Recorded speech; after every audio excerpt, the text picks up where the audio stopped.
Kepada Yang Berhormat Batu, Tuan Tan Sri Yang Dipertua, saya mohon supaya pertanyaan ini dijawab bersekali dengan pertanyaan bertarikh 17 Oktober oleh YB Seputih dan juga YB Jelutong. Kemudian 21 November soalan daripada YB Jelutong juga, dan pada 3 Disember ada soalan daripada YB Bukit Bintang kerana menyentuh isu yang hampir sama. Silakan. Terima kasih Tan Sri Yang Dipertua. Terlebih dahulu saya ingin menarik perhatian Dewan Yang Mulia ini kepada kekeliruan yang mengenai istilah yang digunakan tempoh hari menggambarkan kejadian sinkhole di Jalan Masjid India, dan istilah tanah jelus atau tanah mendap yang sering digunakan adalah kurang tepat. Jadi menurut Dewan Bahasa dan Pustaka, istilah yang sepatutnya adalah lubang benam. Jadi saya sendiri, Tan Sri Yang Dipertua, mohon maaf kerana turut terhilaf dalam penggunaan istilah tersebut. Jadi untuk maklumat ahli yang berhormat, menyentuh tentang status keselamatan terkini dan langkah-langkah pencegahan bagi mengelakkan kejadian sama berulang, saya ingin menyatakan bahawa berdasarkan kajian yang dijalankan oleh Task Force khas atau pasukan petugas khas yang dipengerusikan oleh Datuk Bandar Kuala Lumpur sendiri, mendapati bahawa Jalan Masjid India kini disahkan selamat untuk semua bentuk aktiviti.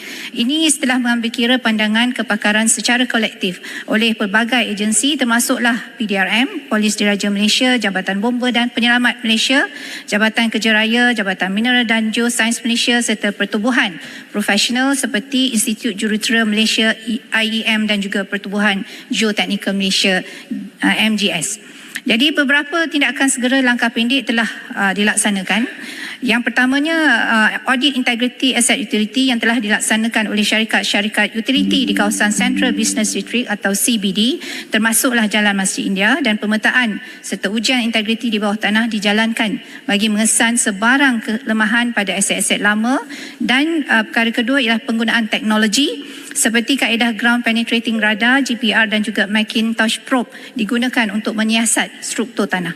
Ujian geofizik seperti microgravity dan ground settlement monitoring turut digunakan untuk mengesan sebarang pergerakan tanah atau lohong bawah tanah. Bagi tindakan jangka panjang pula, DBKL akan melaksanakan penyiasatan tanah mendalam melibatkan penggunaan teknik deep boring serta ujian makmal untuk memastikan struktur tanah stabil. Laporan geoteknikal oleh jurutera bertauliah akan disediakan untuk kawasan-kawasan yang dikenal pasti berisiko, dan DBKL juga akan melaksanakan komunikasi awam dalam platform media sosial untuk memberi makluman dan keyakinan kepada masyarakat mengenai tahap keselamatan di kawasan Jalan Masjid India. Seterusnya, berkaitan dengan pampasan kepada ahli keluarga mendiang G. Vijay Lakshmi, untuk makluman ahli yang berhormat, atas dasar keprihatinan, kerajaan melalui DBKL telah menyumbangkan sebanyak RM30,000 untuk membantu waris mangsa dalam meringankan beban mereka akibat daripada tragedi tersebut. Keluarga mangsa turut juga menerima sumbangan sebanyak RM10,000 daripada pihak swasta, dan sebenarnya ini semua merupakan tanggungjawab sosial untuk kita membantu keluarga mangsa yang trauma akibat kehilangan orang yang tersayang. Menyentuh tentang pampasan, kerajaan tidak menghalang sekiranya keluarga mendiang mangsa hendak mengemukakan tuntutan melalui saluran perundangan terhadap agensi yang berkaitan. Saya juga memohon kepada ahli yang berhormat supaya tidak sekadar melihat jumlah sumbangan RM30,000 itu sebagai nilai nyawa mendiang, ya. Jadi pastinya nyawa itu tidak ternilai harganya. Pada ketiga kejadian tersebut, kerajaan Malaysia telah pun mengerahkan seluruh kekuatan anggota dan juga aset ke kawasan insiden, di mana kita melibatkan sehingga 13 agensi kerajaan. Dalam masa 9 hari pencarian, sejumlah besar peruntukan juga telah digunakan bagi tujuan kos dan harian operasi. Jadi jangan lupa, anggota juga turut bergadai nyawa dalam memasuki ruangan sempit dan berbahaya. Malahan kos pembaikan ditanggung juga dalam satu amount yang juga signifikan. Jadi kesemua kos dan pengembangan ini adalah bukti bahawa kerajaan Malaysia tidak mengambil mudah soal nyawa sesiapa saja, sama ada warga tempatan mahupun pelancong warga asing. Terima kasih. Baik, Batu. Terima kasih Tan Sri Speaker, dan terima kasih Menteri untuk memberi satu jawapan yang sangat-sangat yakin. Saya mengambil kesempatan untuk mengucapkan terima kasih kepada agensi kerajaan yang mengendalikan operasi SAR, walaupun nasib tidak bersama kita untuk jumpa Vijay Lakshmi, untuk meningkatkan keyakinan masyarakat ataupun pelancongan, sektor pelancongan.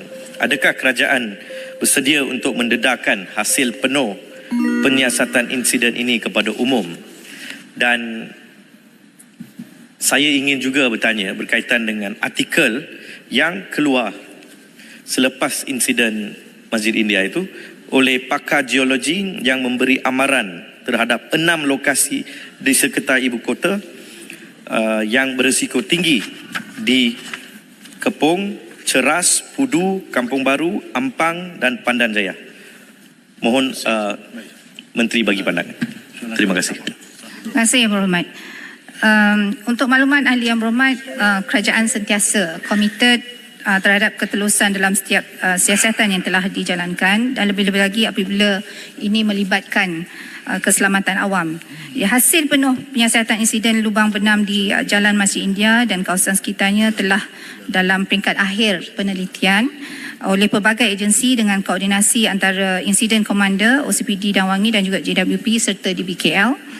Manakala bagi laporan penilaian geoteknikal, ia melibatkan penemuan hasil daripada penggunaan teknologi seperti ground penetrating radar dan juga microgravity testing untuk memastikan kestabilan tanah di kawasan berisiko termasuklah kawasan Central Business District yang Kuala Lumpur, dan kajian ini membantu dalam mengenal pasti sekiranya masih ada kawasan yang mungkin terdedah kepada masalah lubang benam di masa hadapan.